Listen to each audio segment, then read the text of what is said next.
Good afternoon, everyone. We'll start the webinar in another 5 minutes.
Good afternoon, everyone, and thank you for joining us today. I'm Vinita D'Souza, your host. This webinar will cover a much demanded topic, drafting an export contract. We have our very own Mr. Jagdish Bhatia, founder and owner Bhatia Export Training and Consultancy.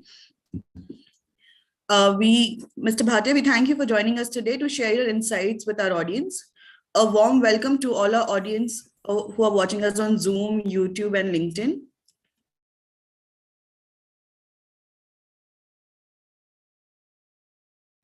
Before we move ahead, we have a global finance company offering post-shipment and collateral-free financing to MSME exporters in India. It works with over 1,500 sellers and 900 plus buyers spread across 80 plus countries. We have financed $2 billion worth of trade since our inception in 2016. To know more about the company and to receive a call back from us, kindly fill the form that has been shared in the chat section right now. A note for the audience, during the webinar, you can note down your questions. At the end of this webinar, we'll address your questions. You will have the opportunity to raise your hand and directly speak to Mr. Bhatia. Without any further delay, let's dive into today's session. Export contracts are one of the most important documents of export as they outlay the terms and conditions of your cross-border deal. We have Mr. Jagdish Bhatia here to help us understand better on how to draft these documents while keeping all the rules and regulations in mind and make the most out of it.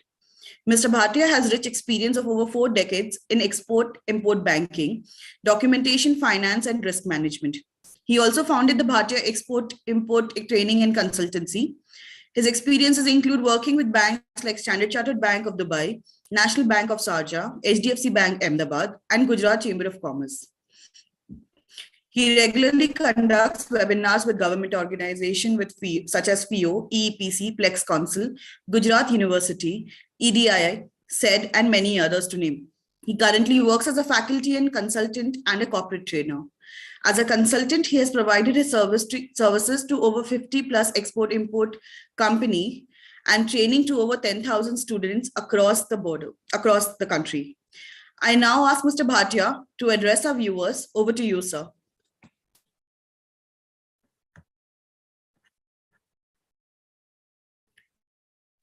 Mr. Bhatia, you are on mute, sir. Thank you very much. Is okay now? Yes, sir, this is fine. Okay. Good afternoon, everyone, and thank you very much, Vinita, for your introduction. And let us start. Before I start this session, I have to say a few things to all of you. If you are watching this on your laptop or computer, please put off all your other browsers so that you can hear me properly. And the people who are on mobile are requested to put off their synchronizing in their mobile. So these are the main fundamental things. If you can please do it. And let me share my screen with you. Screen share. So,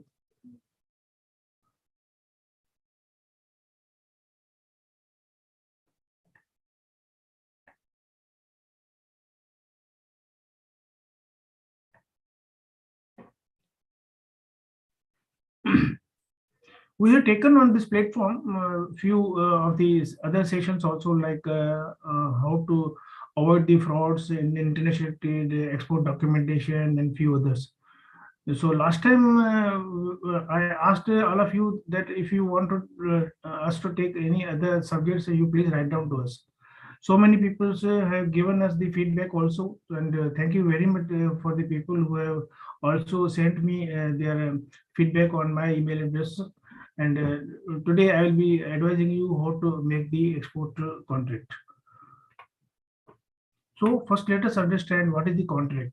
I am not talking about the export contract. To start with, I'm just telling you what is the contract. It is a contract between the buyer and the seller, agreed the terms and conditions. So this is called a contract. And now, what is the export contract? Export contract whereby the exporter and importer both are obliged to sell and buy respectively.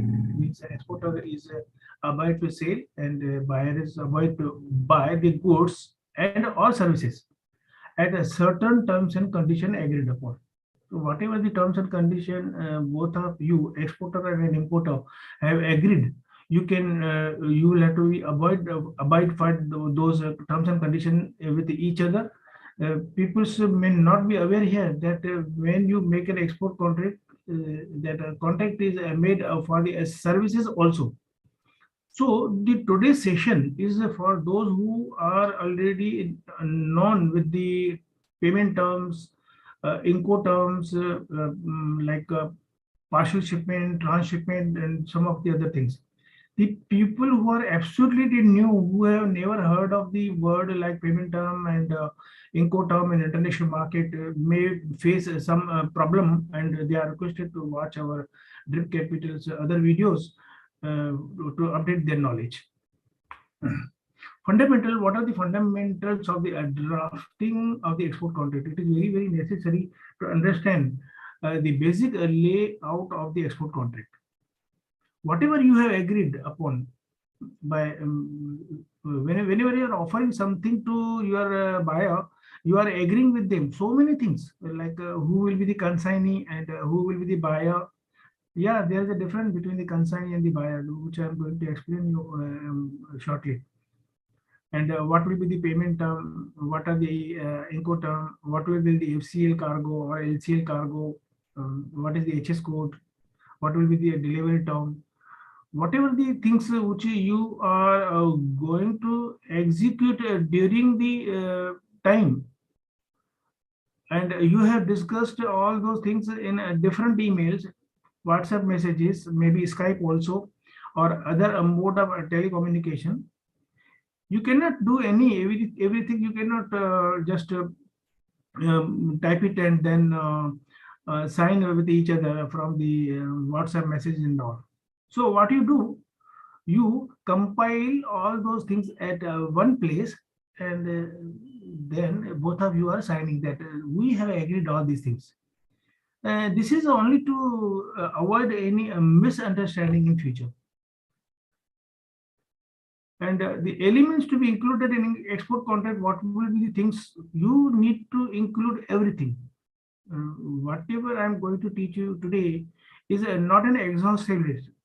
There may be the things, other things according to your product, according to your delivery, according to your packing, packaging, and other things also. So maximum whatever during my experience of 46 years in import export, I have come across those things I will be teaching you today, but there can be in addition to that according to your need also. So you can amend it. Please remember, there is no any format for that for export contract.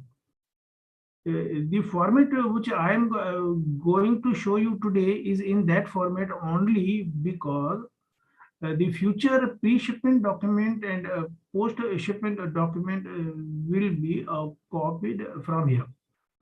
So to avoid typing the details again and again, I have made this contract in the format of the invoice. But you can make the contract in the any way you like. This is the easiest way that I have made it in an invoice format. Now the key points to be acknowledged while drafting the export contract we will be learning. Minimizing the risk of in the export contract. You have to keep in your mind that whatever you are going to do, whether you are exporting or you are importing, you are supposed to minimize your risk by describing each and everything, by giving the clarity of each and everything. Just don't, today world is very fast. Today order is placed, tomorrow it is dispatched, and something things are going very fast. The people are not understanding the importance of the contract.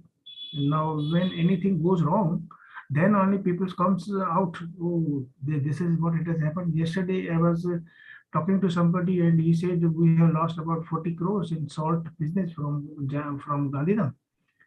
And I told him, "Can you show me the contract?" He said, "We never made any contract." How come if you are not make the contract and you supplying such a big quantity and such a big amount also? So to minimize your risk, describe each and everything. Contract will be very helpful to you in case of any dispute arises in future, or you both are very clear and satisfied that the transition will be carried out according to these terms and conditions. So there are different terms and conditions for the different types of the payment terms also. So where it will be used, your contract will be used for exporter at the different place, for the buyer at the different places. To execute the export obligation by the exporter. Contract will be same for the importer or exporter. You make the contract in the same format, even if you are importing. But the things will be reverse. Like example, if I say the 100% payment is the safest payment, but the safest payment is for whom? For exporter. And then if you are importer, it will be vice versa. The safest payment for the exporter is the highest risky payment for the importer, isn't it? So you understand that the examples which I am going to give you today for drafting an export contract, example will be from the exporter's viewpoint. So please keep this in mind. And where this contract will be used to get the finance from the bank. If you have got a fund-based limit from the bank will ask you to show me the contract, copy of the contract.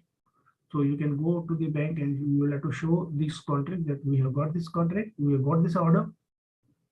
I will tell you, this export contract is called with so many other names also. So people are sometimes wondered, what shall I say? Sir, that person is asking me to give me the intent. Somebody is telling me to give me proforma invoice. Somebody is saying me to give me the offer. See, all these are only a contract, nothing else. But it become a contract only upon getting signed by both of you, exporter and importer. Till then, it is a proforma invoice, intent, offer, quotation, all are same format. So where other place it will be used at the custom clearance. You need to give the copy of the contract, not you. I mean, you here also and the buyer there also will be required to give the copy of the contract. To take the ECGC on buyer, you need to submit the copy of the contract between you and the buyer to ECGC if you are taking a policy from ECGC. Now, I told you some time back, if you are not aware about the detail in export, about the payment term, import term, ECGC and all, so this will be bounced. So it is this particular session is for those people who are already doing something into it. But very important things to be mentioned into the contract, failing which I have seen. People are just making a single page contract without any terms and conditions. So this is not a correct way. When the problems comes, no, only then you feel the need of the contract. And to avoid those things, very necessary to learn how to make the contract professionally. To take the marine insurance, also you will be needing a copy of the contract to give them that we are going to execute. From beginning of the contract, whenever it is you are doing anything, immediately after getting the contract, you need to cover your export risk, three risks. Number one, ECGC. If it is not other than 100% advance, number one, ECGC. Second risk you are going to cover marine insurance, and the third risk you are going to cover the forward contract also. So at all these three places, you need to submit the copy of the contract to cover your risk. Only then start your export, not otherwise. If anything happens, it is very difficult to get back the money. It is very expensive, and there is no guarantee at all that you will be getting money or not. Now, coming to buyer. Buyer will need this copy of the contract to make the payment if anything is advance, or if he is opening an LC for you. Also, he requires a copy of this LC, and custom clearance he will be needing this copy of the contract. So it is very necessary for both of you. So these are the four names. The people call it proforma invoice. Yeah, contract and proforma invoice, quotation, offer letter, letter of intent, it is all same. But prior to signature, prior to signed by both of you, this is called these first four names, like proforma invoice. You are issuing the proforma invoice as an exporter. Proforma is a Latin American word. which is not still included into the dictionary. If you will put a proforma invoice, or you will not get any meaning there because it's a Latin American word. But it is a quotation because you are giving a quotation to you. It is only said by you. You are offering such and such goods and such terms and conditions. It is a letter of intent also because you intend to sell these goods up to certain price, certain terms and conditions. So whenever any buyer is asking from you about the proforma invoice, it is same. But once this proforma invoice or quotation or offer letter or letter of intent is signed by you, both of you, then it becomes a contract. Till then, it is a proforma invoice. All these words are having same meaning. So do not be misguided with anything. If you are offering them anything, you can, the name is same for all. This is the proforma. The same is quotation, offer letter, intent. But after signature, it becomes a contract. I'll be telling you some of the things which you may be smiling and saying, oh, so silly things. But please remember, with my experience, I'm telling you, these silly things are very, very important. Very, very small things are very, very important because I have gone through in my banking career as well as in my consultancy career. I have seen those things very, very important. Exporter. So then Basu has raised the hand. I will be taking the questions and answer after end of my presentation. So please just write down, or you can put it onto the chat also. We'll be taking all your questions. Okay. Now coming to the column of the exporter, I have mentioned the name of the company. So what is important into that? I mean to say name of the company here is you need to type without any spelling mistake. I told you one thing, isn't it? That this particular contract will be copy and paste in all other manners like a pre-shipment document, post-shipment document, customs, GST, inspection, packing list, everywhere this will be copied. So if you make any mistake over here, it will be repeated everywhere. So you need to type this very carefully. After typing, read out at least twice. So name of your company exactly as per your DGFT, IC license, bank name, everything. It is better to write in full form like a private limited. Don't put PVT, LTD. Don't do like this. Put in the full form, and because you are doing it only once. Oh, number one. I remember one thing now. Not necessary that you have to type this total proforma invoice on your letterhead. You can just type it on a small Word file on a piece of a plain paper also, because you are going to sign at the bottom. It is nowhere written that it should be on your letterhead. You save your money now in a very fast world. Nobody is printing the stationery. And now coming on to the second line here, address. Address, why I mentioned address here, so you need to put the full address. Don't just write down opposite so and so cinema or so and so road on this thing, because the particular address you need to mention name of your city, name of your state, pin code and number, then India. Yeah, people are sometimes laughing here. Why sir is saying India? My dear, this contract is not within India to whom you are issuing. This contract is going into the international market. If I am sitting here in Ahmedabad, Gujarat, people should know where is Gujarat. People in foreign country will know India, not Gujarat or Ahmedabad. Very, very necessary. Yeah, my experience says some people in the world who were not even aware about the where is the India. So, what to say? Yeah, I was working with a bank. No, my counter was there in National Bank of Sharjah in Sharjah Airport, and some European flights were coming from there and halting in Sharjah for taking the petrol from them. And I was sitting in that counter inside the immigration. So the European people, that flight was going to somewhere Thailand and Bangkok and all from Europe to, and then they were halting in Sharjah. So those people were asking me, sir, from where are you? So I said, from India. I said, where is India? So I was laughing. And then I put a map of world map in my backside and then showed them I'm here. They were not aware where is the Sharjah also. So yeah, people are there. So you need to mention the name of the country also. No need to mention Asia after India. The people who are not aware where is India, not better not to work with them. Anyway, yeah, coming to email address, that email address and name of the contact person and their mobile number. First, let me talk about the email address. Email addresses you put not put the your company's email, not at the rate gmail.com or yahoo.com or any those sectors. This is giving an impression, if you are using the company's email address. And some people's email address is like Anil underscore then Sharma and at the rate gmail.com. Anil underscore Sharma.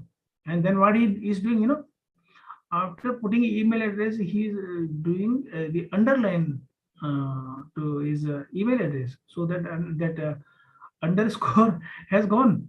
Nobody can see it because the underline is already there again. So don't do like this. If you are using this, don't do any underlining because that underline will be vanished if you are putting underlining again.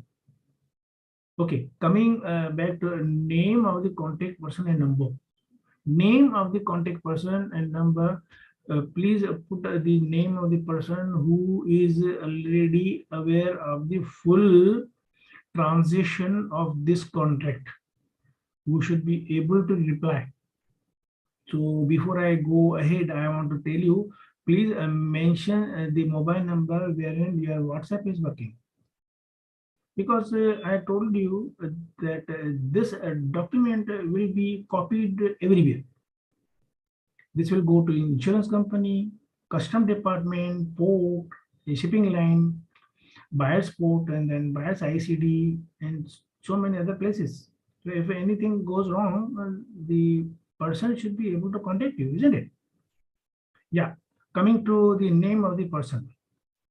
If the person is not aware about the contract and if you are putting that person's name here and somebody gives a call, if he is not aware about that, so that makes a problem for you. So put the WhatsApp number, name of the person and contact number. Coming to a very, very important next column, buyer. If other than consignee, people are not aware, they are just typing it because the daily routine work. People are not knowing what is the difference between the consignee and the buyer. So buyer is a person who is making you the payment. And consignee is a person to whom you are sending the goods. Material is going to him. So mostly 95% cases in the world, payment is coming only from that person to whom you are selling. Yeah, but sometimes what happens? So let me give you one example. It will be very easy for you to understand. Suppose any Dubai party, Mr. Abdullah, is giving me an order and saying me, sir, supply these goods to me in South Africa. So my quotation price will be South Africa, not Dubai, because freight will be from Bombay to South Africa, not to Dubai. Goods are not going to Dubai. Only is making a payment. So who's my buyer? My buyer is Abdullah in Dubai. And who's my consignee? Consignee means in the next column where my material is going. It's a material receiver. So there is a difference between the buyer and the consignee. Goods are going to the consignee. Why he may be asking like this? Maybe Abdullah is having the office in Africa, or maybe he's buying from me and supplying to other company in Africa. So consignee will be, my dear everybody, please remember that in shipping bill you are supposed to declare consignee name if a buyer is other than consignee. Because if you don't do that and only mention the buyer or only mention the name of consignee and payment is coming from other party, bank will not credit your account. You will be put into the rate clause. Huh? Yeah, a lot of bills are pending with banks whose payment is have come from other than where you have declared the name of the party in shipping bill. Lot of things have happened.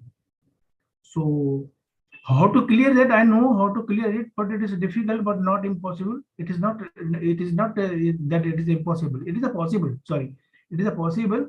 But again, you are getting harassed because you are getting a FEMA notice. Also, you are not getting your money. You are not getting your particular checked out to claim the MEIS or RODTP schemes and all. So it is very necessary. Ask the buyer. Payment has to come from your account with your name only. My bank will not give the payment credit to me if the payment is coming from other than your name.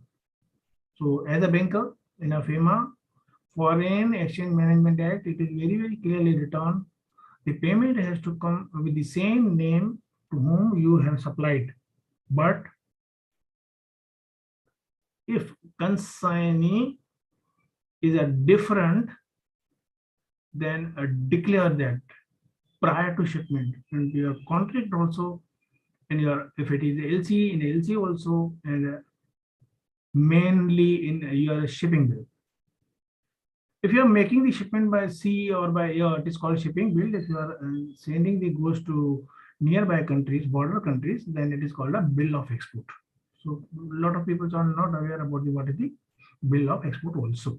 Yeah, coming to your PI number. PI number means a proforma invoice number. You can use any word, whatever he has asked, quotation, offer, intent. It is you, this presently, this is only your PI, it is only your quotation, it is only your offer, it is only your intent that you intend to supply this. Unless and otherwise, it is signed both of you. So put today's date also. Any number you put PI number, no problem, because this is will be referred everywhere. IEC number, import export code number. Okay, put your import export code number over here. Some people are saying, "Sir, I had to put a IC code." Just to avoid, you may forget into the future when you are going to get your goods cleared through custom department. Yes, HS code. No need to give ITC HS code here. I hope my friends over here, all in YouTube or LinkedIn and Zoom, everyone knows about the difference between the HS code and ITC HS code. HS code will be in 6 digits. You are giving the offer to your buyer. So you will be using here HS code, not ITC HS code. ITC HS code you are supposed to give only when you are dealing with the IGST and custom department, ICA. IGST and custom department. Okay, so you give HS code here. Country of origin. Yes, if your goods are Indian origin, most of the time your goods will be Indian origin only. Put India. If you have bought those goods from some other country, you have to mention that country's name here. Don't consider anything. Sometimes you will be in problem. If you buy the goods from China, supply to USA, say country of origin USA. Oh, sorry, country of India, origin China. Otherwise, some cases have come to me wherein India have never made those goods, and some people say imported those goods and supplied to USA, saying that these goods are of Indian origin. Yeah, coming back to consignee column, I explained everything here. So the other things like name of company, address, email, contact name of the person, the details I have given when I was talking about the exporter's addresses and the email address and all. But you have to give the buyer's name, address, email, contact person here also, and consignee name, email address, and everything in detail. I'm coming back to your left hand side. Mode of shipment. Yes, very important. You have to describe that you are giving this quotation for the shipment by sea or by air or by rail, by road or any other mode. What had happened last time that some people just wrote mode of shipment. They are not made the mode of shipment here. The column was not there at all. The buyer was thinking that you will be supplying him by air, and you were giving the quotation for the shipment by sea. For information of all my friends here, there is a difference of the freight charges between the sea and air is 15 times. So, for example, if you are spending a $1,000 shipment freight charges by sea, and same thing if you supply by air, it will be 15,000. So 15 times more. Rail is cheaper, road is also again more, it is a very expensive again. So please clarify. Yeah, one mimic is coming here by putting the name of the consignee, which I already explained in my last webinar in Drip Capital. When you are supplying the goods by sea, and if you declare the name of consignee anyone, so he will not get the delivery unless he presents the original bill of lading over the destination port agent, shipping agent there. Yes, but if you are supplying the goods by air, buyer doesn't need your original airway bill. He will be getting the delivery directly. So all of you are requested who have not attended my documentation session on Drip Capital, go and watch that video is already available on YouTube. So it was very important because sometimes the buyers are playing with you. All of a sudden they say all terms and conditions same. Please now give me the price by air. And if you give them the price by air, all of the terms and conditions same, like consignee will be same buyer, he will be getting direct delivery. So in detail, I have explained over there. Now coming to port of loading, yeah, it is very important again.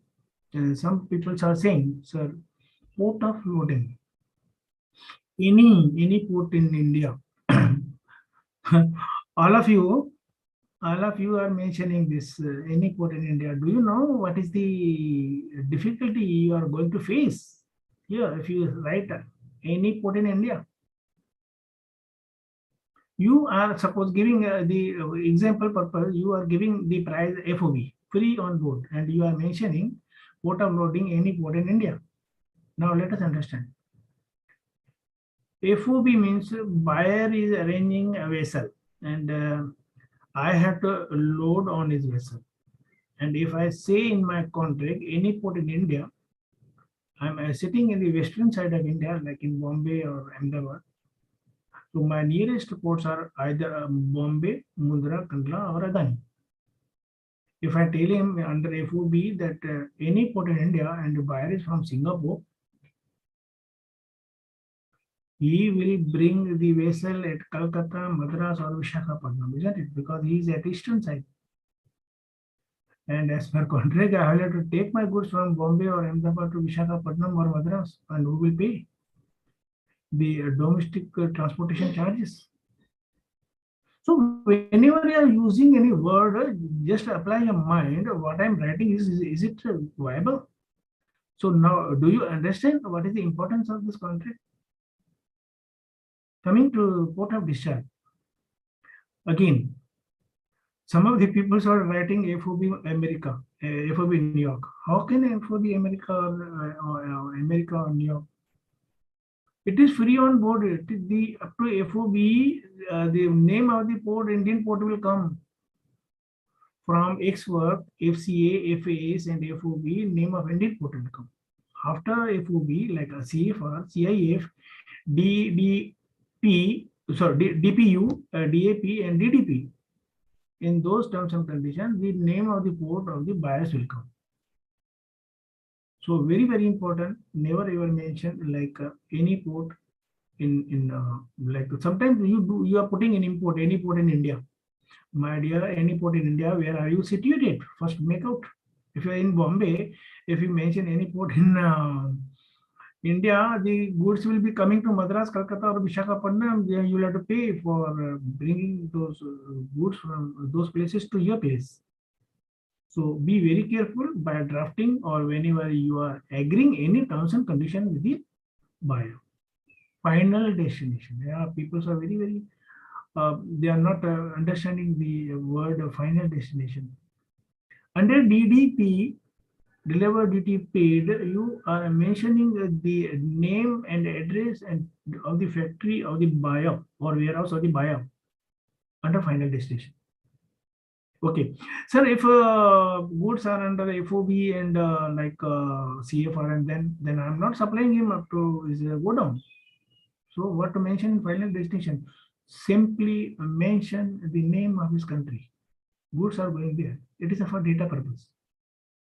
The goods are going from India to that particular country. Never ever mention any port of that particular country. Maybe one country is having so many ports also. I'm coming to right hand side here. Delivery terms. Delivery terms is an Incoterm. Incoterm is called a delivery. So whatever have you agreed from X work to DDP, there are 11 Incoterms. So whatever you agreed, mention into there and be very thorough about the Incoterms. Coming to payment terms. So again, payment terms, there are 5 payment terms, fundamentally: advance, LC at site, LC usance, collection. There are 2 parts into that collection, CAD or DA. Anybody who is using a word advance, there can be a part advance, there can be a full advance. If he is talking about the LC payment, immediate payment under LC is called at site, but at site is also having one meaning that it is equal to 5 working days, 5 banking days. I should not say working days, banking days. Usance under LC, it means you are given some credit period. So very simple. If he is saying site, it means LC, immediate payment. If he's talking about usance, it is under LC credit period. But if he's talking about immediate payment under collection, he will be using the word CAD, cash against delivery. If he is using a word DA, document against acceptance, means credit period. But DA, it means collection, no bank guarantee. Please remember, LC word is no more. It is DC, documentary credit. Collection means no bank guarantee. LC and DC means bank guarantee.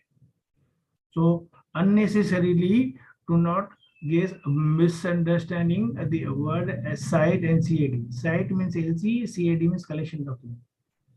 Usance means LC, credit period, and DA means collection credit period. So this is the difference. You have maybe wondering only one page I am talking so much. Yeah, we are talking about today about the drafting of the contract. So this one page is very important. It is a pillar of your export execution. So this is what I'm going to explain you today. In terms and conditions are coming. Description of goods. Here, descriptions of goods, people are making some mistakes. They're writing the description of goods, what we talk in layman language. But it is very important for you to write down the first sentence ditto from the website of the DGFT as per the HS code. Because when you will be claiming government incentives, if those words are not matching with the DGFT website's description, problem will arise. To make a problem takes 1 minute. To solve the problem takes so many days. So if buyer is telling you to put the description of goods in other than what it is mentioned on DGFT website, you may give him on the second sentence or make a separate invoice for the custom department and for the post shipment document for the buyer. Coming to container, which container you are going to supply these goods to him,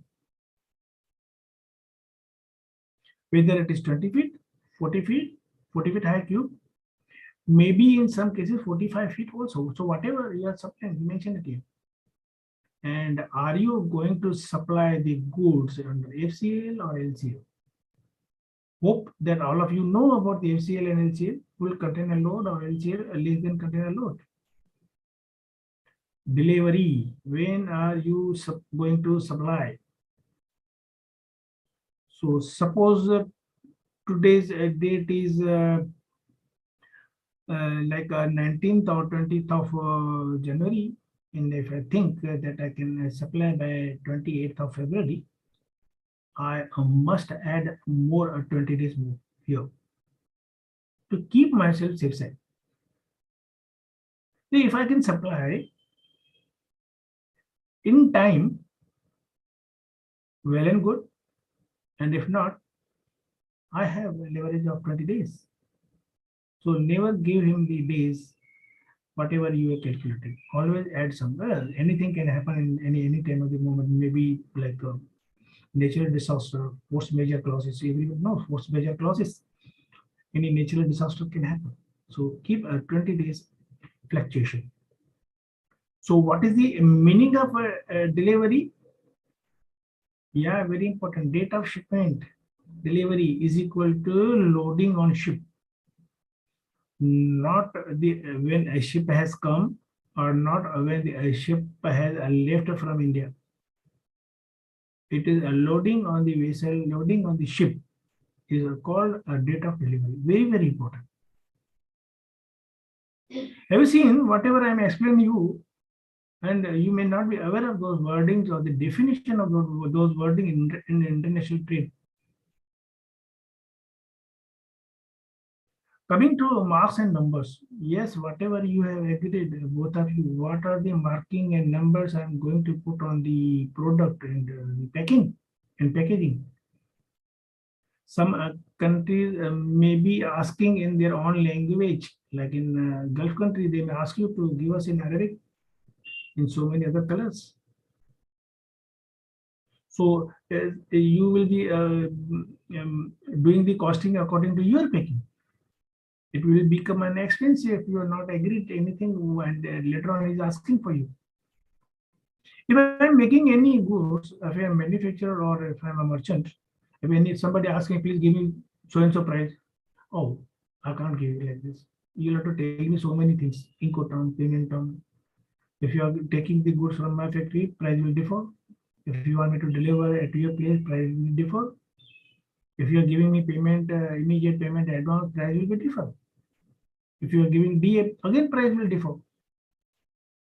So after asking so many things, the price can be quoted, not otherwise. So marking and numbers. What are the marking you want me to put on a packaging, whether label or printed or whatever? Then comes the kind of packaging and packing here.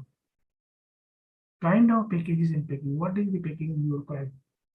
Example, if I'm making some marker, the marker which we are writing on the board, if somebody gives me the order for 1 lakh marker, if I manufacture those marker 1,001 lakh marker and put it in one carton box and put a tape and send, is it that what you want?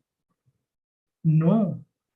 Some buyer require in other manner, some countries other manner, and in within one country, one buyer requires another way, and other buyer requires another way. So it is better to ask him. Somebody will tell me, sir, put this marker in one plastic, then one small box, and then such 10 markers in one box, and such 10 boxes in one cartoon. So see, my dear, my expenses are increasing, my costing is increasing.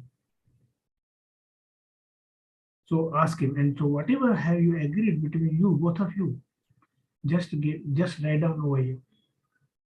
And then coming here, quantity and a unit. Yes. Don't ever mention only 1,000, 10,000. What 1,000? What 10,000? Unit means what? Kg, ton, metric ton, liters, dozen. Mention it. So rate, give here rate, foreign currency, FCY means foreign currency, and never ever write down only dollar. 80% of the world business is done in US dollar. 15% is done in euro if you supply to European countries. Only a 5% currencies, other currencies. There are 22 currencies, convertible currencies. Government of India has given to you. Yeah, one thing very important I remember now, which I must tell you, all of you. Never ever give price in rupees. Reason. If you give the quotation in rupee and if your payment is coming in rupee, you will not be eligible for government incentives. Some of the clients who have come to me several times in Nepal, we are mostly dealing in rupee. And then when he came to know about the government incentives, he was astonished because he was not aware of if I supply them in a rupee billing, then I will not be getting any government incentives. So very important again, don't mention any rupee quotation, always foreign currency.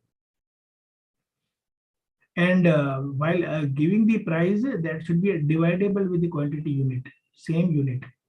Suppose if you say metric ton in quantity, your price should be in metric ton in price column. Don't give any botheration to custom department like giving the price in kgs and giving the quantity in kgs and price in pound and all. Who will go to calculate how many pound in 1 kg? So don't pass on any tension to your customer officer, otherwise it will bounce to you. So amount in foreign currency, multiply your rate with quantity over here. And coming to all other details as per T-sheet. Yeah, T-sheet is very, very important again. You may be wondering, this one page is going since last 1 hour. But how much important details I have shared with you about this contract. Pillar of your total execution of the contract. All other details are coming again. And put amount in words, total amount in words here. And then definitely mention the above price is valid for 7 days from the issue of this PI contract. You are giving an offer. Why it is necessary for you to say 7 days from a date of issue? Because you are giving the price today as by dividing today's dollar rate.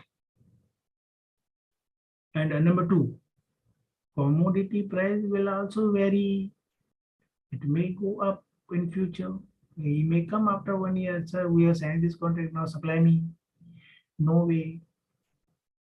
So coming to our next page is terms and conditions. So there are 3 terms and conditions. Number 1 will be documentation. Number 2 will be banking, and other terms and condition, number C. So exporter is agreeing to provide the following documents to buyer. You are telling him that I will be giving you the following document. I'm repeating here, this is not an exhaustive list. It may vary according to your need. So do it accordingly. So common documents are, yes, commercial invoice, packing list, certificate of origin or a GSP certificate, analyzed system of references. Number 4, transport document like bill of lading, airway bill, lorry receipt, railway receipt, inspection certificate if it's there, insurance if you are supplying above the CIF Incoterm, or any other document for example purpose. If you are doing in a product like food stuff, you need to give them a phytosanitary fumigation certificate. If you are dealing in chemical, you need to give them MSDS certificate called material data safety sheet. ETC means maybe some document, other documents as per the requirement about your product and all. We have delivered last time the webinar on drip capital. I have explained all these particular documents into that. So the people who are interested to know all the documents are requested to watch our video on documentation on drip capital. Bank details, no need to give your IFS code. It is payment is not coming micro, payment is not coming micro code. No NEFT details. Your account number, name of your bank, name of your bank's branch, city, state, India, and then a SWIFT code. So SWIFT code, what is SWIFT code? Each bank is having SWIFT code. SWIFT is a software by wherein all banks are communicating with each other through SWIFT. This software is given only to the banks. They are having it. So no other people can enter into that. All banks are sending the LCs and payments and communication through this is software. So ask your bank, your branch, what is the SWIFT code, and give it to your buyer there.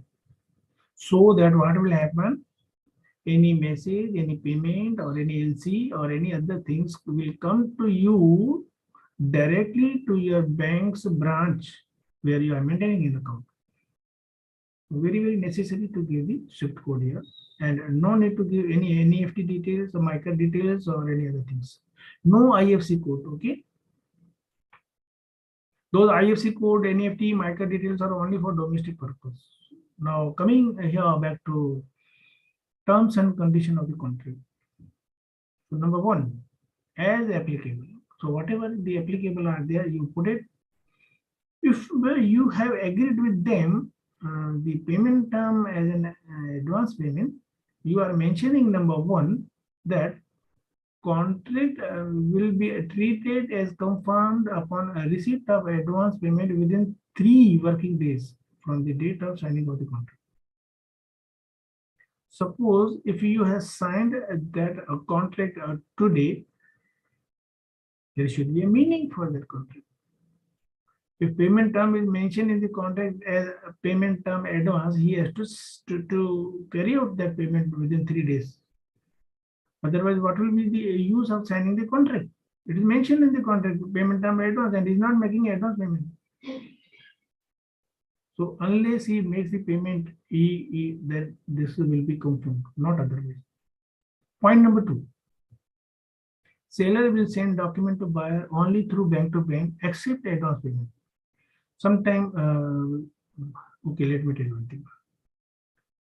I'm getting a lot of problems with the exporters, and 60% problems have come to me, wherein by the exporter, Indian exporter has sent a document directly to the buyer. Remember that buyer needs the document to release the goods, and if he has received the document directly from you, he won't make the payment. So this is very, very important. Unless and until payment is not received 100% advance by you, you mention in the contract, I will not send you document directly. But this is applicable only if you are making the shipment by sea. So do not make the consignee directly in a airway bill or railway receipt or truck receipt. So very, very important. You cannot send document. Sometime what happened last 3 years back due to at the time of that's a 2,000, 500 notes was closed, no, 1,000 or 2,000 rupees. At that time, one of the exporter in Gujarat gave the document to his bank and told them to send the document directly to the buyer. He released the goods. He did not make any payment. See, buyer is getting the document either from you or from your bank. He will release the goods. He will not make the payment. So what you have to do? Remember the cycle procedure. What is the procedure? You give the document to your bank. Let your bank give the document to buyer's bank with instructions to give him the document. If it is CAD, cash against document, collect the money and give the document, not otherwise. If a DA, let him sign the promissory note, bill of exchange, accept it, and then give him the document. If it is LC, definitely bank will not give him the document. So let the LC opening bank and buyer deal with each other. It's a bank's guarantee. Bank is supposed to make me payment. Fine. Coming to consignee, I'm mentioning to my buyer here that under consignee, all documents will be buyer's bank. And notify buyer, accept 100% advances. I will not give you the document. I will not be making a supply to you, consignee directly to you. I explained you already, isn't it twice here? I will not mention consignee directly to your name. I will be supplying only on your bank's name if 100% advance payment is not received. If any balance is supposed to be received, I will be sending the consignment to your bank's name only. Let a bank collect money from you, endorse it, and give it to you. In case of payment against LC, seller must receive LC within 7 working days from the date of the contract. Why I am giving him 7 days here and 3 days over there? The buyer is dependent on his bank to open the LC. Sometimes some people ask me, sir, how long it takes the LC to come? My dear, it is like an email. The button is pressed by the buyer's bank over there, sent button. Same minute it is coming to your bank. I mean, to your bank here in India, in your branch. Next day it is in your hand. So you are giving him 7 days because he has to arrange for the mortgage or keeping the margin with his bank. Only then, isn't it? Number 3, in case of payment terms against a scanned copy of document. Yeah, you are giving, the new fashion has come. The buyer is telling us to make the shipment, scan the document, send it to me, and then I will make you the payment, then you can send me document directly. I'm telling him that against a scan copy, you are supposed to make me payment within 2 working days. Why? Goods have already gone from here. It is at any time going to reach over there. You are still not making the payment. If you not, I will have to find out the other buyer. Maybe my goods are perishable, or maybe at the end of the moment you will refuse to make the payment. It is under collection link. So risk against a scan copy of document is same as in CAD. What happens in CAD? You are supplying, you are giving document to your bank. Your bank is sending document to buyer's bank. Buyer's bank is saying this is CAD, cash against delivery. Make me payment. I will give you document. Similarly, risk is same here. He may refuse there to his bank. I don't want. Scan document also. You made the shipment. You scan the document. You send it to him. But he cannot release the goods against scan document. Shipment by sea, If it is by air, he will get the delivery directly. So against sea also he may refuse it. So the risk is same like in CAD. Now coming, that is why you are telling him to give me the payment within 2 days if I'm making the shipment against scan document payment term. Fine. Coming to payment by a buyer must be made through bank to bank. Some people are receiving payment through other modes of payment like Thomas Cook and Western Union and PayPal and that. No, payment has to come back to bank. And never ever accept the payment in cash over in this country through your friend or your relative or in India. No, in FEMA we will be explaining this how the payment can be made by him by credit card, debit card, or cash. It is a different matter, but this mode of the payment as for people who are a layman into the export import are not acceptable. Document any changes or any addition in document required by other than agreed upon. Seller shall provide only if possible. We have given a list of documents on a B column. So if any document in future, he is asking me any additional document or changes, we will give him only if it is possible and at his cost. Make it clear here. Maybe some documents he is asking maybe expensive, testing certificate or legalization by his country's consulate general in our India. So people are asking like that. So this become a costly, time consuming. Sometimes it is not possible also. So you mention out here and clear him that this is the condition. Okay. Number 6.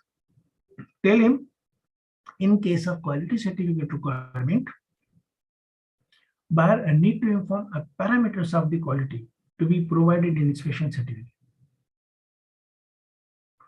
If the buyer is asking me to give him a quality certificate, he has to tell me my quality certificate, what parameters should have been tested and mentioned in a quality as certificate. Let me give you a fantastic example of what has happened recently. Green chili has been exported from India to Dubai. Buyer did not mention, he said only quality testing certificate. Exporter from India called upon a testing agency in India and tested the goods, and he submitted along the document and sent the goods also, green chili. Everything was okay. Goods arrived in Dubai. Dubai government tested by themselves because as a perishable item, it is eatable. So they tested in their own way. Goods were rejected by the government. These are not fit for the human consumption. My God. So what has gone wrong? My test lab here, independent agency said it's okay. There it says not okay. Reason was the parameters which Dubai was testing were not tested in India by inspection agency in India. Problem. So you tell your buyer what are the things you want us to taste here, because the things which were tested here were the same okay in Dubai also, but the other parameters which they did not tell us to taste it, they rejected. So in 6th clause, you mentioned, you tell us what are the parameters you want us to taste, give the testing.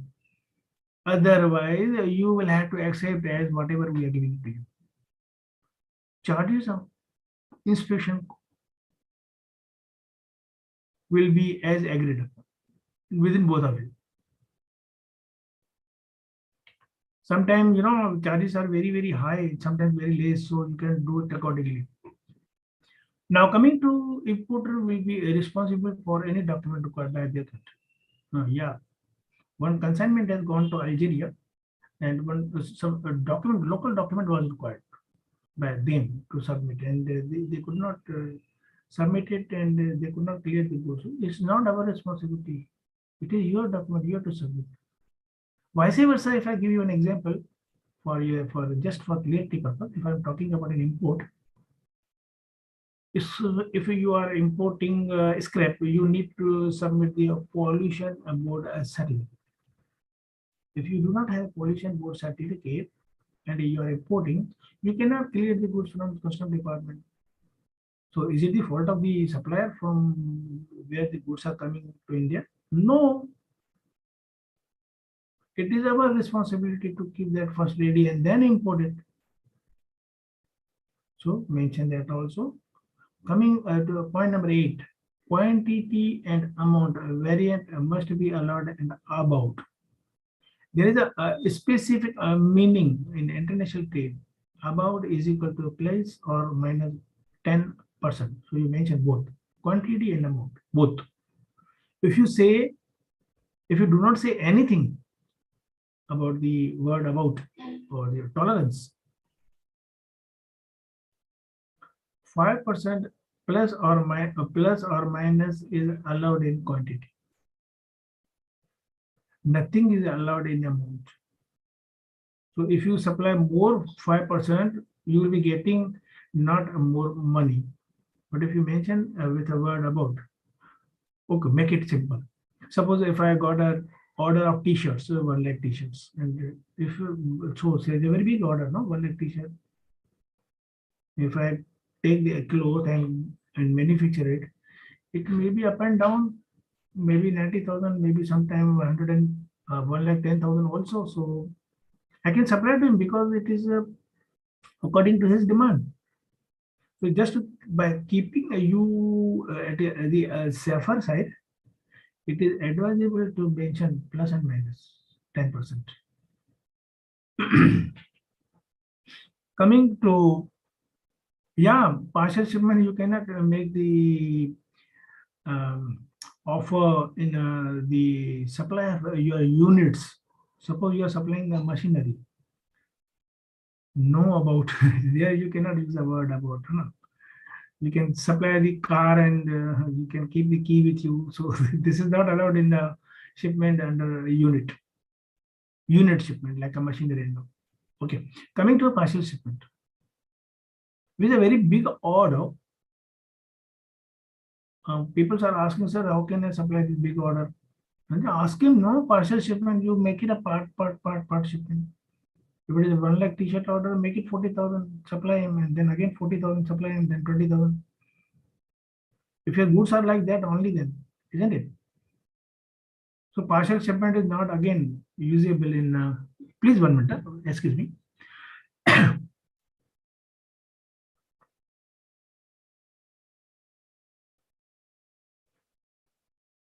Sorry. Partial shipment is again not allowed in a unit shipment. Transshipment. What is your transshipment meaning? If you are supplying the goods to him, which is not, the vessel is not going directly from Bombay to South Africa. It is the goods are loaded and from one vessel to another vessel. It is called a transshipment. It is not via. It doesn't mean via. So goods are going from here to Sri Lanka. It is unloaded over there and loaded in other vessel is transshipment. But if the same vessel is going to Africa, it has gone through or via Sri Lanka, this is not a transshipment. So this is the difference.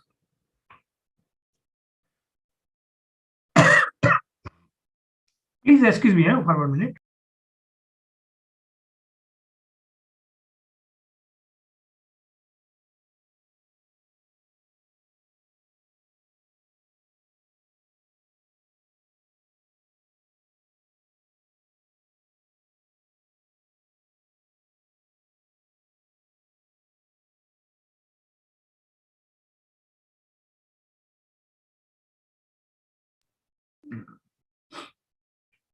Sorry.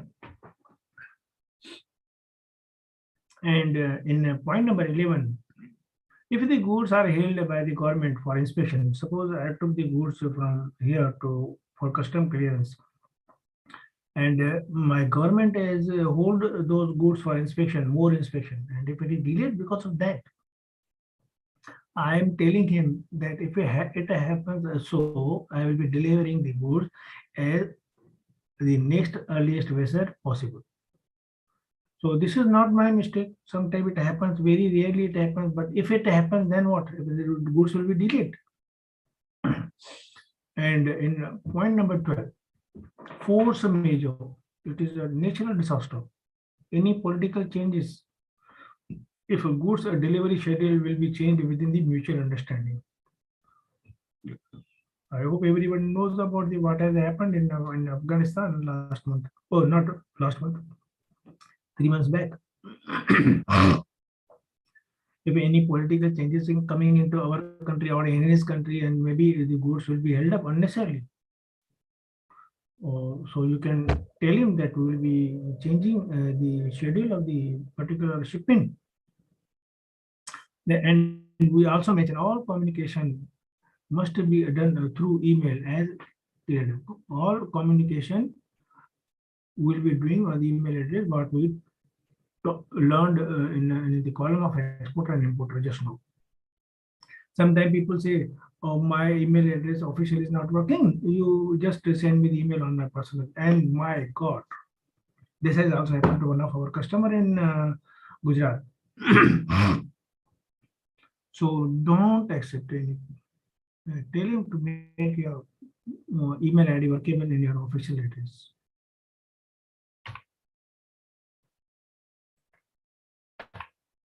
Bank charges. Yes, very, very important again. Mention what are the bank charges, who will be bearing what are bank charges. My bank charges will be beared by me. Your bank charges will be beared by you. If you do not mention,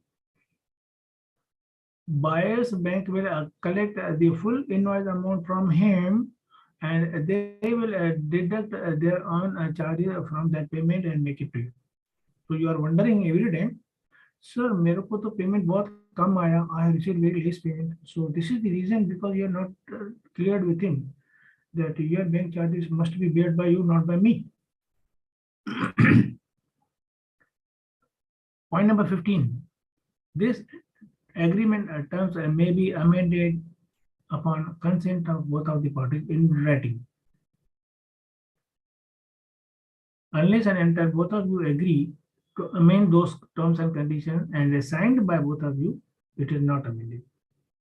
And in case of any dispute, the same shall be solved amicably. Otherwise, a jurisdiction will be India. Do not mention the jurisdiction of the buyer's country. You have to go from here to there. Always jurisdiction should be India. And a contract will be treated as confirmed after duly signed and stamped by both buyer and seller. So you are putting a seal and signature here, scanning it, or sending a draft copy to him, just read it, or you are putting a seal and signature and just sending him by email after signature, and you are telling him to please read and sign also. Enough. What I mean to say, enough. No need to send the document by courier. This is enough. So you are saving the courier charges. So this is a workable in international trade, because today's world is very fast. People are sending the contract duly signed to each other by email also. Both of you agree terms and conditions, the whole transaction will be carried out with this thing. So now please remember that this is not an exhaustive list. Whatever list I have taught you today, this is not exhaustive. This is not complete list. There can be more terms and conditions depending upon your so many other factors, including already described above, plus product, supply, packing, packaging, delivery terms, payment terms, etc. So we have learned a lot today about the draft of the contract. One of the things which I'm going to share you now, maybe the person is also here with us. Yesterday, he gave me one LC. Into that LC, it was mentioned, LC opening bank is mentioning into the LC that we will make you the payment upon receipt of the payment from the buyer. Sometimes people are asking me, sir, what is the fake LC? Because I'm a banker. I have worked in a bank for 20 years in the Standard Chartered Bank, Dubai, National Bank of Sharjah, HDFC and all. So this is a LC, which is a fraud LC. If the opening bank is writing like this, that I will make you the payment upon receipt of the payment from the buyer, so I don't need you, isn't it? What I mean to say here, you are supposed to be very careful, read word to word, otherwise, in case of any problem, they will show you those terms and conditions. So these are the things you have to keep in mind, and where the people fail. Why the claims are rejected sometimes? Only because we do not read the terms and conditions. Yeah, all about me already. Drift Capital has explained to you that I worked with the Standard Chartered, HDFC and all. I'm delivering lecture that also has been explained. I have made some of the videos. You can go through my videos also. How to make the export very safely, how the debt recovery is done, what is the LC transaction, and There are so many. Yeah, I'm taking your question. Do not worry about it. We are giving import-export consultancy training, distance learning group, website, web training, personal training also, course of my content here. We are giving advanced training also to the people who are doing already export and import. So these are the advanced which you are supposed to know. FEMA, UCPDC, FEMA for import, ICC rules and regulation, banking finance, import, exim costing, project reports, step-by-step practical training also. I have made a guide, one guide, a export import book I have written myself with no copy and paste from the Google. It is my with my own wording, benefits and who can, what you can do, which is a copyright disclaimer. I wish you all the best and thank you very much. And we'll be taking your questions now. So over to Anita. Thank you so much, sir. Thank That you was very a much. wonderful presentation. Thank you very much, We madam. have the Q&A section right now. Hmm. Participants who are watching us on Zoom, I would suggest that please raise your hand if you want to speak to Mr. Bhatia directly. We do not post any question in the Q&A section. Viewers on LinkedIn and YouTube, you could use the chat section to send your questions and we pass them on to Mr. Bhatia. Okay.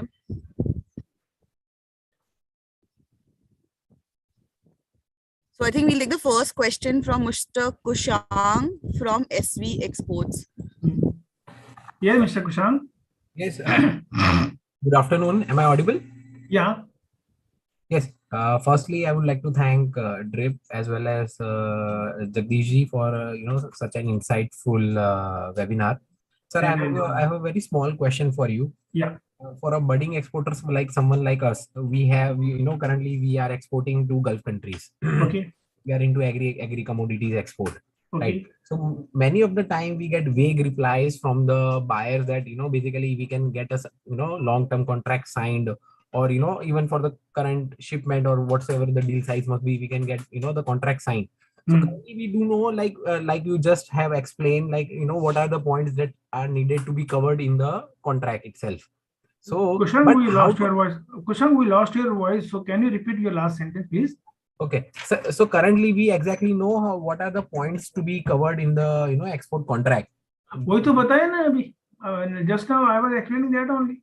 Right. The 16 points which I explained just now, that was the important and that was the motto of our today's Drip Capital. Sir, my question is how to actually make this particular contract, legally enforceable. That is what I'm trying to say. Okay, legally enforceable. Actually, so you can get it registered with your chamber, with your arbitration, or you can get it with a court on the stamp paper also. Sometimes people are notary bhi kara sakte hain aap. So that is, I think, the notary is also good thing.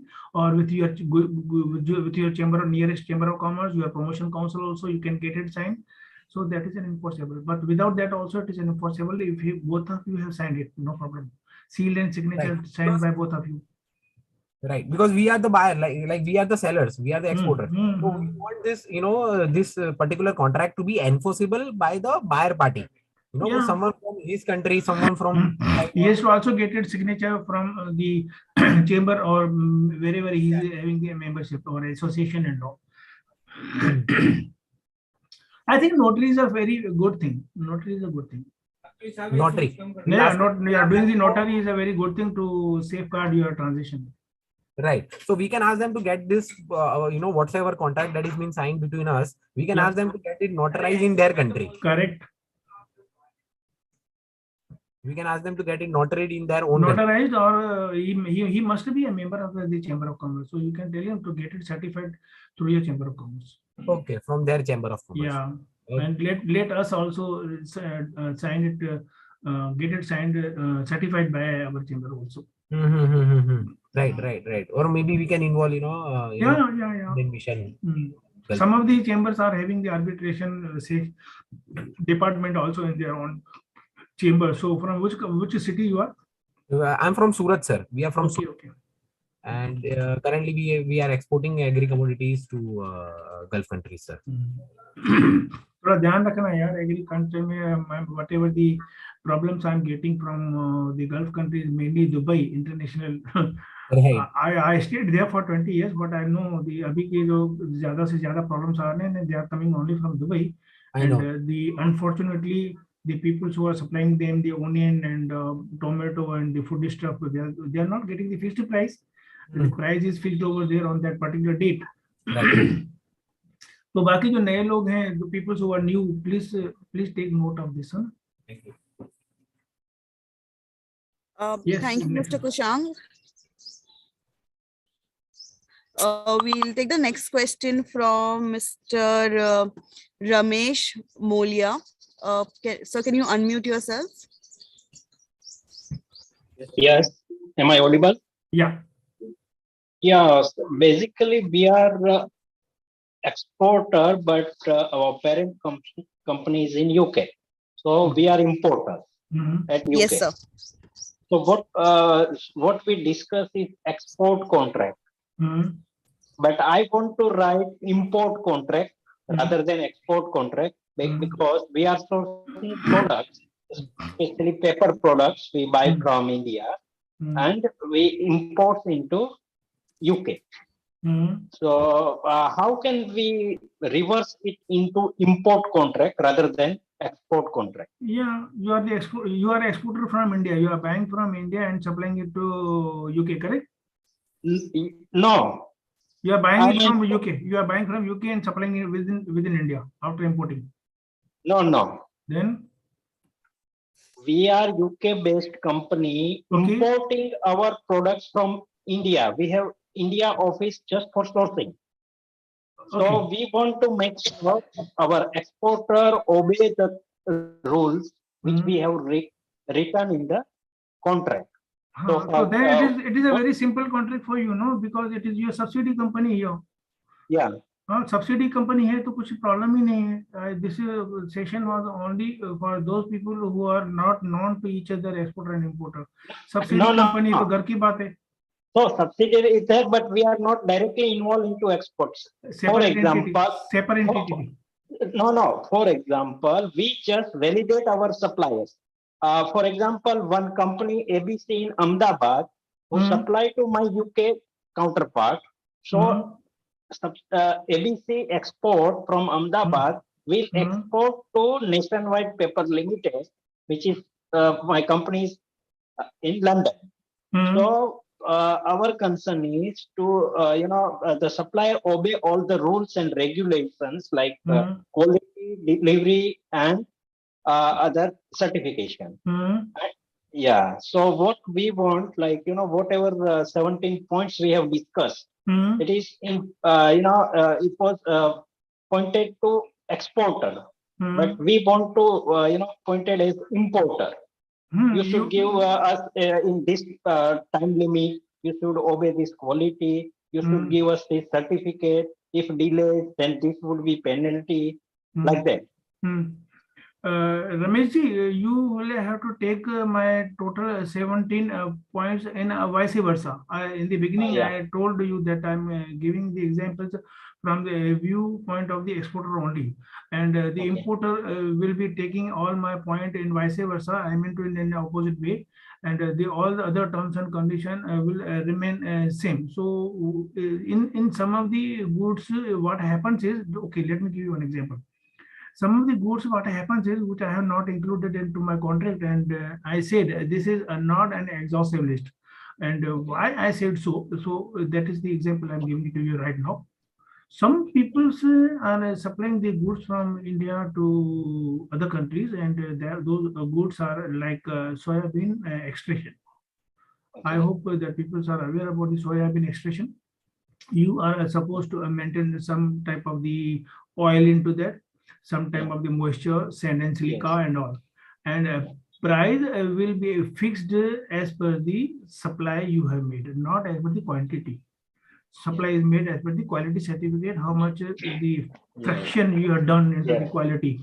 So those things are also can be included according to your product, according to your delivery, according to your other parameters also. And that was the main reason in my last slide I said this is not an exhaustive list. That can and that may vary according to your particular product, delivery, payment term, Incoterm, so many other things. So according to your particular product, you make out the other points and you can include into that. And can you set this contract? Yeah, this initial contract and all other terms and conditions according to your need, you can mention it. The maximum thing which which were coming into my mind, or which I have gone through or I have come across, I have mentioned into that. But this is not an exhaustive list. This may vary, maybe few clauses, one or two clauses may vary according to your own demand. Okay. No, but you have made very crystal clear presentation, and those problems we have already faced for initial port of destination and country of destination, and so it makes sometimes problem of without surrendering the BL, because we do on TT basis, advanced entity. Yeah. So we have been fined several times. Once we forgot the surrendering. Ramesh, what happened? I will tell you one thing. What is happening? Since a lot of 46 years after my graduation, I'm in this field and I have never changed my field. So whatever the things I have seen in my own life, like going through this journey, I have covered everything into my course. So the people who are learning or taking the consultancy, most of the things, mostly 95% things I have already gone through. I have covered all those things into my training, and that is the thing people are happy with the things which I am providing. Thank you very much, Ramesh ji. So we'll be taking over. Thank you. Vanita ji, next question we'll be taking, please. Thank you, Mr. Ramesh. So we'll take the next question from our LinkedIn audience. Yeah. It's a question from Mr. Sagar Kumawat. Sir, in one of your slides while giving out bank details, you said we do not need to mention an IFSC code and instead give us SWIFT code. SWIFT code, yeah. Yes, so Mr. Kumawat wants to understand on why we do not provide IFSC code. Okay, good question. Okay, Mr. Sagar, the thing is that when the payments are coming from the international mode of payment, the payments are coming through bank to bank through the SWIFT. SWIFT is a software, and software headquarters are there in Belgium, Brussels, Belgium, and those SWIFT numbers are. See, I will tell you one thing. We are having a Gmail. Each and every person is having because of the Android also. What happens in Android that we are given @gmail.com. This is a common for all. So before that we are given. So Swiftware is installed into the bank's international people. So the banks who are dealing in the international foreign exchange transaction, export import transactions, they are provided Swift software and they are given the Swift code like a Gmail address we are having. They are also giving one code for with their own name. Payments are not coming because the clearing is done at the particular country.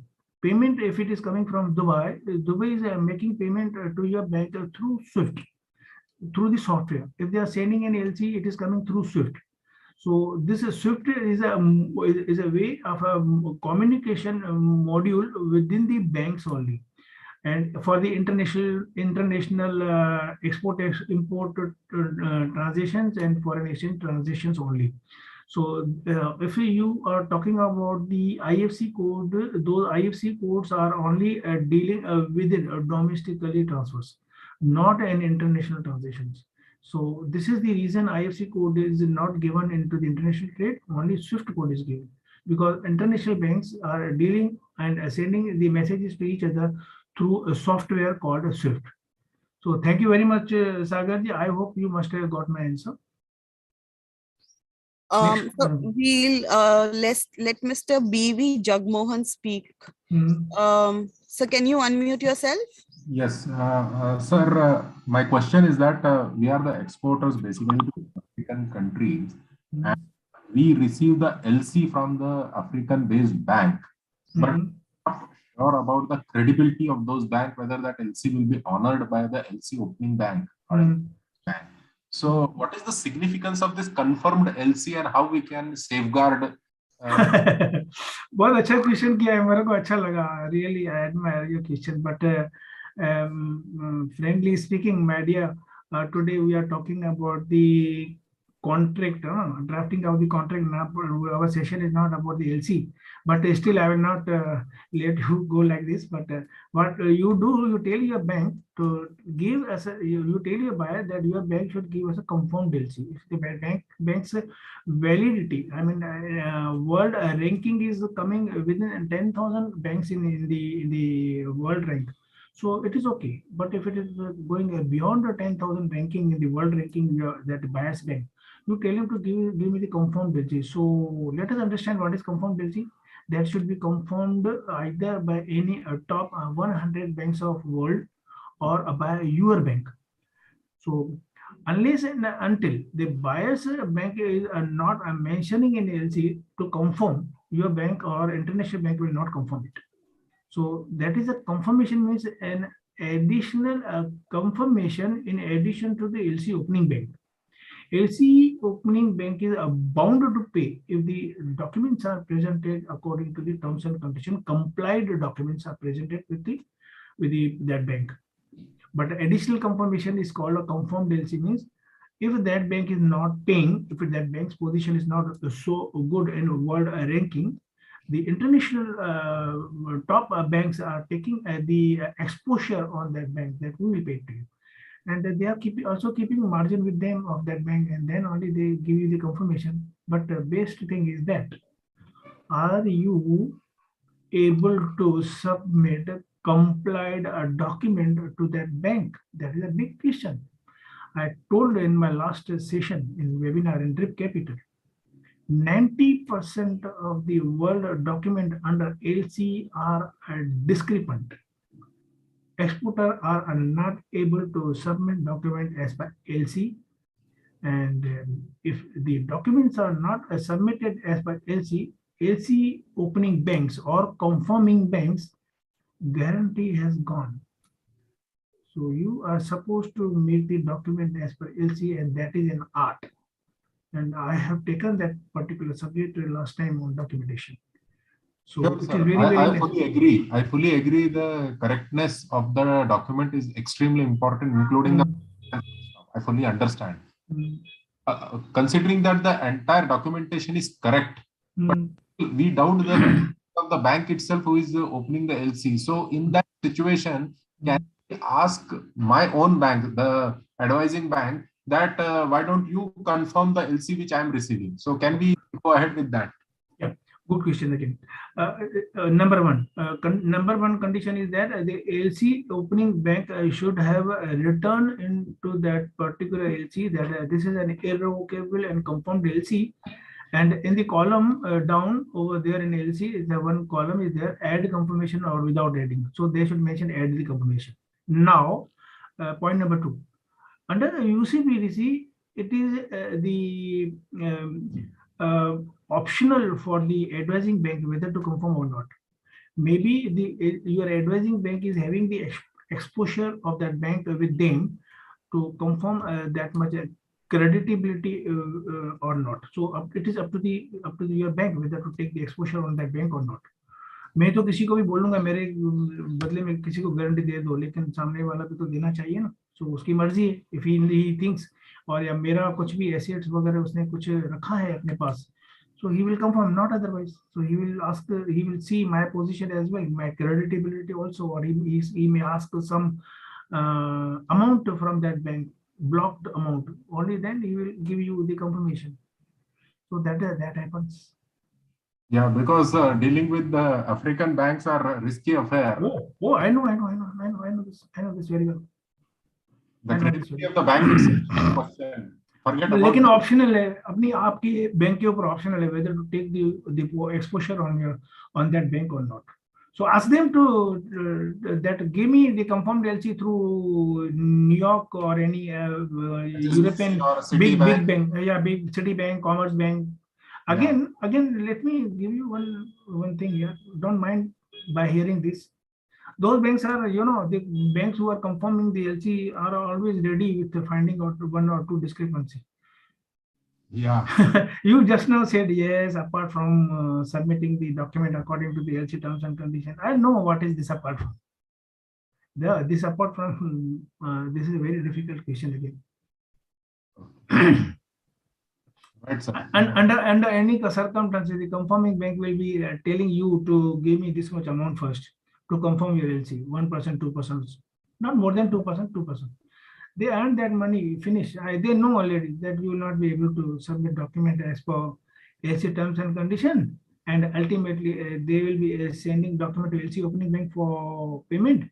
LC opening bank will also find out some discrepancy, and ultimately you are at the mercy of the buyer. Oh my God. Okay. Thank you very much, Jagman. I hope you understood what I'm saying. Yes, sir. Yes. अरे मैं बहुत blunt हूँ यार. सब लोग बोलते हैं sir आप क्या बोलते हो, आप क्या ऐसा बोलते हो, डरा रहे हो यार. मैं डरा नहीं रहा हूँ. No. I appreciate, sir. You have given, in fact, safeguarded our interest. In fact, thank you so much.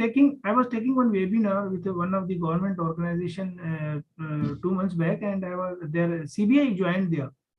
CBI means this Western Zone Economic Offense Officers from Delhi joined over there, and I told them, and I was taking the session on how to avoid frauds and all. So they also joined, and 60 IAS officers were there. And that particular platform, I don't want to give the name here, the particular platform from whom I was delivering that lecture. Those people say, sir, इतना blunt मत बोलो, नहीं तो वो तो ऐसा हो जाएगा वैसा. बोला मैं तो भाई उनको ही बोला मैंने, मेरे को बताओ आप लोग कितने लोगों को पैसे वापस दिलवाए आज तक, कितने एक्सपोर्टर लोगों के हमारे पैसे चले गए. आप तो इकोनॉमिक ऑफेंस डिवीजन में बैठे हो दिल्ली में. It is your duty to get the money back of my exporter who are really the genuine exporter. How many people have you got the money? How many people DGFT has got the money? How many people of हमारा जो ministry of external affairs है उसने दिलवाया है, मुझे बताओ तो सही. आप तो वो लोग नाराज हो रहे थे. मैंने बोला भाई मैं ब्लंट हूँ, मैं I don't want to give any sugar coating here. Truth is always blunt, sir. ऐसा नहीं है, ऐसा नहीं है. बोलना तो पड़ेगा ना. somebody has to speak out. And all my friends who are listening to me, मेरा मकसद आप लोगों को डराना नहीं है, है ना. आप लोगों को सचेत करना है कि आपको ऐसा नहीं करना चाहिए. ड्रिप कैपिटल आपके साथ है. ड्रिप कैपिटल से आप डिस्काउंटिंग करवा सकते हैं.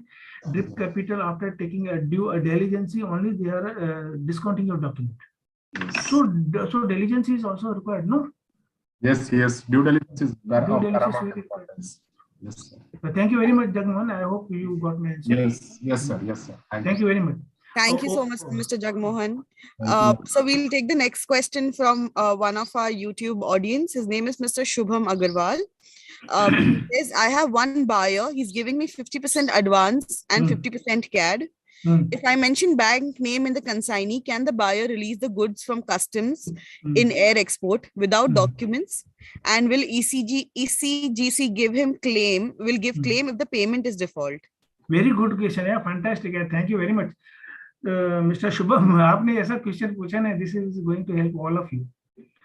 So, Shubham, if you are supplying the goods with the name of the consignee, the buyer directly, he will get the delivery. Number one. So your answer is there. So don't give 50% payment आना बाकी है ना. So put the consignee name as his bank's name. Let him go to bank, take the delivery order from the bank, and then bank will give him delivery order after taking the balance 50% payment.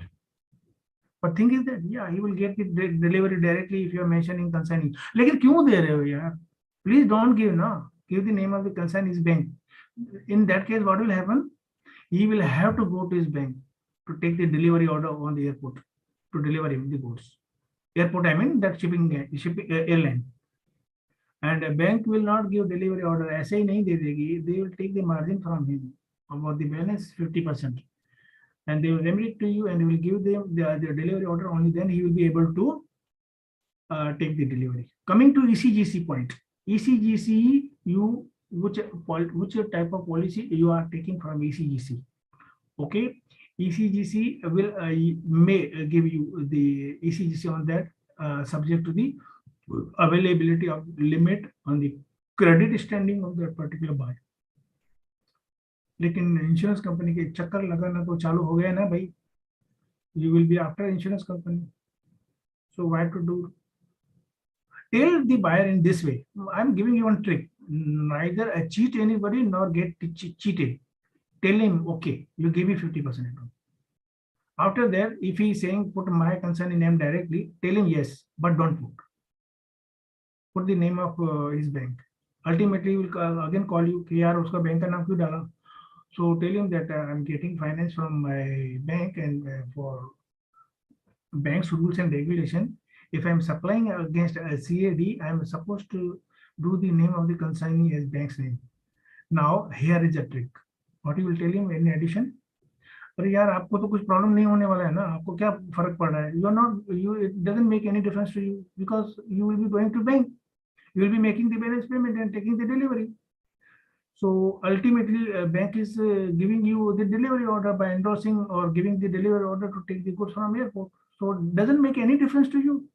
It is only to safeguard my bank because my bank is not giving me finance. If it is on CAD, I have to mention the name of the bank under consignee. This is the trick if you play. So this trick is not a cheating. It is to safeguard your transition. And I hope Mr. Shubham got my answer. Thank you very much, Shubham.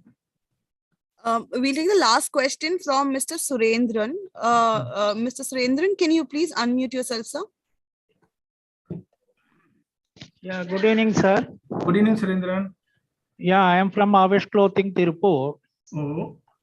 Yeah, regarding the, I thank you for Bhatia Export and Training Consultancy and TRIP for conducting this meeting. Yeah, thank you very much. Yeah, and also I want to know few doubts, sir. Regarding these, your 17 classes is there, sir, on the contra. That we have to mention on the proforma invoice backside all these classes or additional condition. Additional condition I mentioned into the first page. All other terms and conditions as per additional sheet. So additional sheet you can mention and attach that's all. Attach it. Yeah. Okay. Secondly, sir, in the bank charges, your 14th bank charges, we have to the intermediary bank charges will coming, sir, actually intermediary bank charges. So whose is the responsible actually? Intermediary bank in whose country? In our country or in his country? Sir, the payment is coming from France or overseas, Europe. The bankers is charging near to 150 rupees, like that only charging. Reimbursement bank charges. Reimbursement. No, you have to mention reimbursement bank charges. You mention all other charges outside India on your account. So khalas, matter over. Hello. You mention a clause saying all charges outside India on your account. But the as per the LC terms is they are also mentioning all their charges outside the issuing LC bank charges are. That is why I told you. That is why I told you to mention into the contract that all other charges outside India on your account. So when he will open an LC, he will mention the reimbursement charges on his account. Because people are not aware about the reimbursement charges, isn't it? Are you? Yeah, yeah. So many will come in, sir. You tell me first. Surendran, first you tell me. Do you know what is reimbursement charges? Reimbursement charges is buyer's bank charges actually. No. Okay. Let me tell all of you because people are not aware about this sentence. Reimbursement charges. Reimbursement when any buyer is making a payment in dollar. Yeah. What happens? Buyer's banks buyer's corresponding bank is having an account in New York, and our bank is also having an account in New York. So buyer's bank is making the payment to buyer's bank's account in New York, telling them to give the payment to the exporter's bank's bank account in New York. So clearing is happening there in New York. Today, if any buyer in Dubai is making a payment through Standard Chartered Bank Dubai, the payment will go to Standard Chartered Bank New York. If it is your Axis Bank's corresponding bank in New York may be Citibank. So Standard Chartered Bank in New York will pay to Citibank in New York, and Citibank will be crediting the Axis Bank's account. And next day, Axis Bank is getting the credit. So the things which took place in New York is called a clearing, and these are the reimbursement charges. Oh, Whatever that the currency, charges covering from our accounts, sir. yeah, they are collecting from us. I know that is the reason I told you not to tell them any charges outside India. So New York is outside India. Let them bear it. Why we should bear it? Yeah, sir, that's why the reimbursement charges is ours accounted, the detecting bankers, and it is called intermediary bank charges, right? Not it is an intermediary. Intermediary is some other definition, but I am not explaining right now here. We are having short of time. Intermediary, suppose you are, what is your bank? Sir? Which is your bank here in India? My bank is KVB. KVB. Karur Vysya Bank. Suppose your payment is coming to Standard Chartered Bank, then Standard Chartered Bank Bombay, and then Standard Chartered Bank is making payment to your Karur Vysya. So Standard Chartered Bank Bombay is the intermediary bank. So this is intermediary is something else. So you can call it reimbursing bank is also an intermediary bank because, but if you mention a clause saying like any charges outside India is on that particular buyer's account, so you are saved here. Next time buyer is asking to remove that point from your proforma, then only we have to remove your payment like that only. Surendran, keep a very big heart when you are doing the business in your export and import. You should be a very big heart and add all those things in your costing. Sir, and one more thing, sir, the LC mentioning the confirmation instructions without clause number 49. Yeah. That LC, bank do not want that bank doesn't want your bank to confirm this LC. They say we will pay it.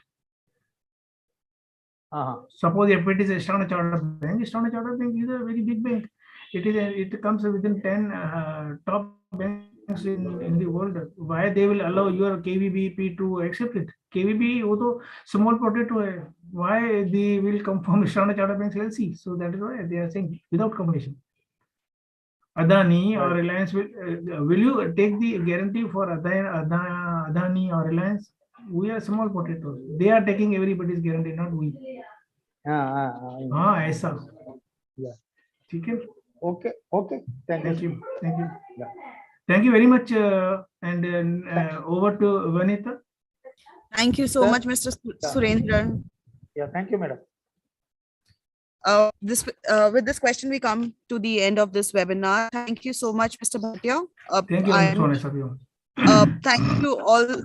Thank you to all our viewers for joining us today. I hope the session was quite meaningful for you.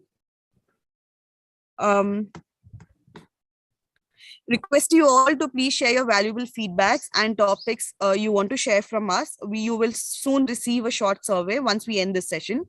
It is important for us to hear from you to help us organize such knowledgeable sessions for the exporter community. You may also follow us on social media to stay in touch with Drip Capital and follow our blogs and newsletter for recent trade update and insight on foreign trade related matters.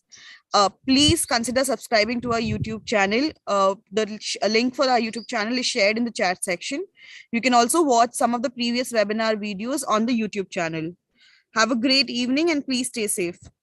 Thank you very much. So nice of you, everyone. And I hope you loved this particular, and anybody who has missed this particular today's session, he can watch it the same full recording on YouTube. Thank you very much again, and bye-bye.